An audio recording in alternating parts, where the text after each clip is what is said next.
Hello everyone, आप सभी का स्वागत करता हूं, खैर मकदम करता हूं अपने यूट्यूब चैनल हिंदुस्तानी एजुकेशन में। जैसा कि हमने पिछले वीडियो में उर्दू कवायद से जो भी पॉइंट्स लिए गए थे सिलेबस के मुताबिक वो मैंने बता दिया था। अब आइए हम उसी पॉइंट से जो भी ऑब्जेक्टिव सवालात बनते हैं वो लेकर हाजिर हूँ।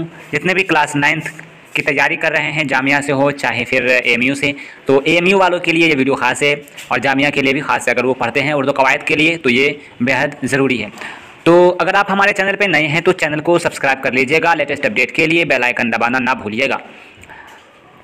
आइए हम देखते हैं किस तरह का ऑब्जेक्टिव सवालात बनेगा। अगर वीडियो अच्छी लगी तो दोस्तों में ज़रूर शेयर कीजिएगा। तो देखते हैं आज का सवालात। पहला सवाल है, किसी जगह, चीज़, शख्स के नाम को क्या कहते हैं? तो जवाब हो जाएगा इस्म। अगला सवाल है, जिस लफ्ज़ से किसी चीज़ या शख्स की अच्छाई या बुराई मालूम हो उसे क्या कहते हैं? तो जवाब हो जाएगा सिफत। अगला सवाल है, जो लफ्ज़ किसी शख्स, चीज़ या जगह के नाम के बदले इस्तेमाल किया जाता हो या इस्तेमाल हो उसे क्या कहते हैं? तो जवाब हो जाएगा ज़मीर। अगला सवाल है, नसीम किताब पढ़ता है में फ़ाअल कौन सा है? तो जवाब हो जाएगा नसीम। ठीक है, नसीम जो है फ़ाअल हो जाएगा। ठीक है।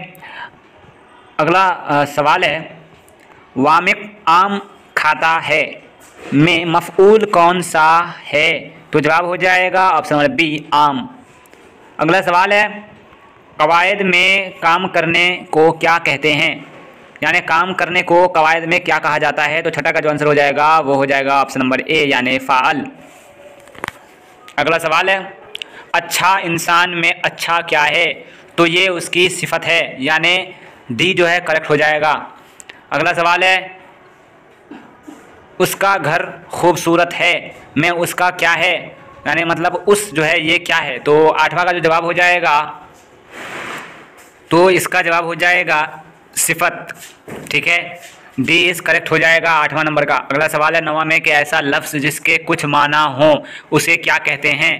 तो अगर माना पूछा है तो इसका जवाब होगा मौजू। अगर माना नहीं हो तो मुहम्मल हो जाएगा यानी ए इस करेक्ट हो जाएगा। तो नौवां का जो आंसर है ये हो जाएगा मौजू यानी सी इस करेक्ट हो जाएगा। नौवां नंबर का, ऐसा लफ्ज़ जिसके कुछ माना हो उसे कहते हैं मौजू। अगला सवाल है, वह कलमा जिससे किसी काम का करना या होना मालूम हो उसे क्या कहते हैं? तो जवाब हो जाएगा फ़ैल यानी ए इस करेक्ट हो जाएगा। अगला सवाल है, वह कलमा जो दो जुमलों को आपस में जोड़ता है उसे क्या कहते हैं? जवाब हो जाएगा 11 नंबर का हुर्फ।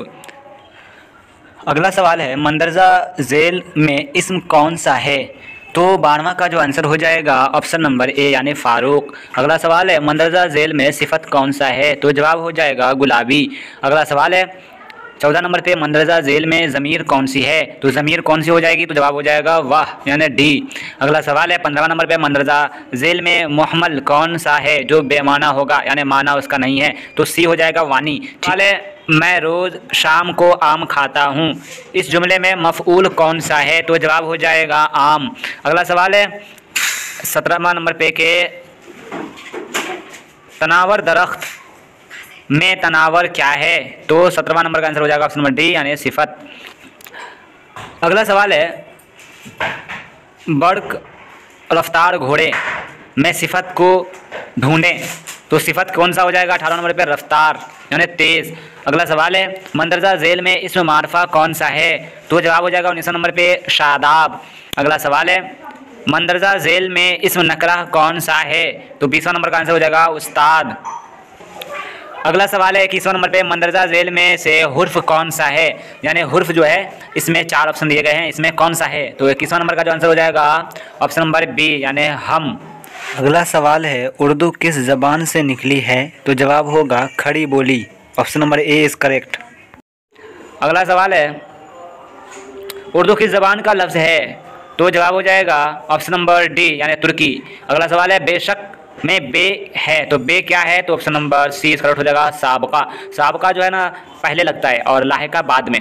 ठीक है, ये याद रखिएगा। अगला सवाल है, उर्दू में हुर्फ तहज्जी की तादाद कितनी है? तो हुर्फ तहज्जी जो है वो होगा 37, तो ए इस करेक्ट हो जाएगा। अगला सवाल है, उर्दू किस रस्मुल ख़त में लिखी जाती है? जवाब हो जाएगा ऑप्शन नंबर बी यानी अरबी में। अगला सवाल है, इनमें कौन मखलूत आवाज़ वाले हुरूफ हैं? तो जवाब हो जाएगा ऑप्शन नंबर डी यानी ख, काफ में लगा है ख।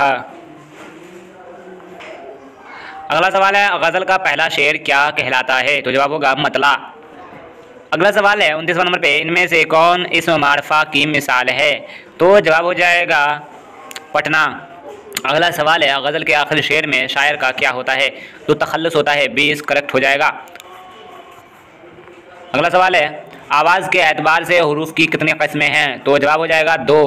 अगला सवाल है इस्म नकरा से मुराद है? तो जवाब हो जाएगा आम, नाम, आम ज़ात।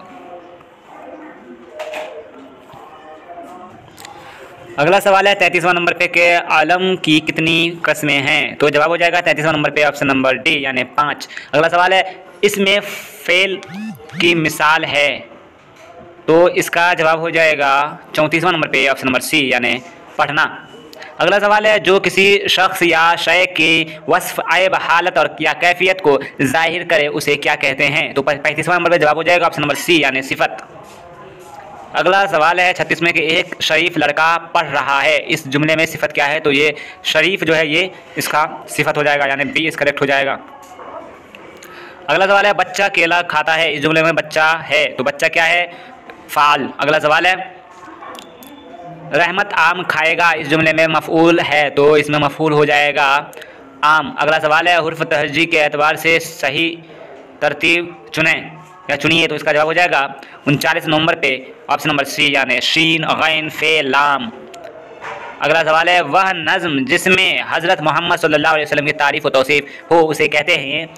बी यानी नात। अगला सवाल है हम लोग जानते हैं अल्लाह की तारीफ़ के लिए मनक़बत हो गए, जो बुज़ुर्ग होते हैं उनके ऊपर जो लिखा जाता है तो वो मनक़बत लिखा जाता है, बुज़ुर्ग के ऊपर जो लिखा जाता है।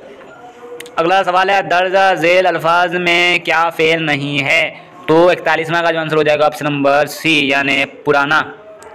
अगला सवाल है दर्जा झेल में कौन सा लफ्ज़ मुरक्कब है? तो जवाब हो जाएगा ऑप्शन नंबर सी यानी सदर मजलिस। अगला सवाल है बच्चे आम तौर पर कैसे अल्फाज लिखने में गलती करते हैं? तो जवाब हो जाएगा ऑप्शन नंबर बी हम सूरत।